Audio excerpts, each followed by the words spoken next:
తీర్చడానికి సేవకులుగా మేమిద్దరం రాజకీయాల్లోకి వచ్చామే కానీ మీపై పెత్తనం చేయడానికి రాజకీయ నాయకులుగా మేము రాజకీయాల్లోకి రాలేదు. ఇచ్చిన మాట తప్పే పని అయితే మాకు ఈ రాజకీయాలే అవసరం లేదు. కాబట్టి ఏదైతే మేము చెప్తున్నామో అవన్నీ తప్పక చేసి చూపిస్తామని చెప్పి మీ అందరికీ మరోసారి మాటిస్తున్నాను. ఇప్పుడు మీ అందరూ మా ముందుండి మమ్మల్ని నడిపించండి. మేము ఎమ్మెల్యేగా ఎంపీగా అయిన తర్వాత మీ ముందుండి మీ సమస్యలు పరిష్కరిస్తామని మీకు అందరికీ హామీ ఇస్తున్నాను. మరోసారి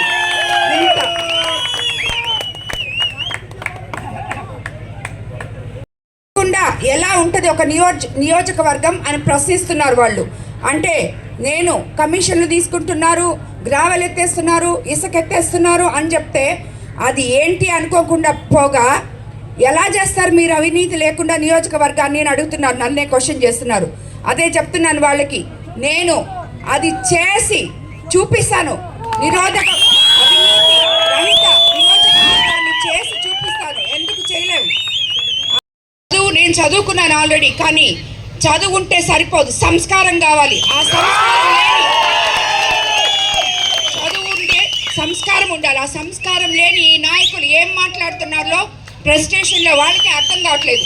నేను పల్లెలు పట్టణాలుగా తీర్చిదిద్దుతానని చెప్పాను. అది ఏంటంటే పల్లెలు పట్టణాలుగా తీర్చిదిద్దడం అంటే అవన్నీ బిల్డింగ్లు కట్టేసి భూములన్నీ ప్లాట్లు వేసేసి మనుషులు ఎస్సీ ఎస్టీ బీసీ కాలనీలో ఉన్న ప్రజలు వాళ్ళు రాత్రి పూట సరిగ్గా నడిచేటట్టు మనం ఈరోజు నెల్లూరులో ఉన్నాం. ఎలా నడుస్తున్నాం?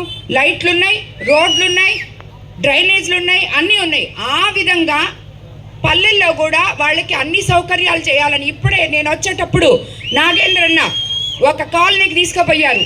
వాళ్ళని చూస్తే వాళ్ళకి కనీసం ఇళ్ళు లేవు, గుడిసెల్లో ఉన్నారు. గత 15 సంవత్సరాలుగా ఒక రోడ్డు లేదు, ఒక లైట్ లేదు, ఒక నీళ్లు లేవు తాగడానికి. ఇలాంటి కాలనీలు కోవూరు నియోజకవర్గంలో ఎన్నో ఉన్నాయి.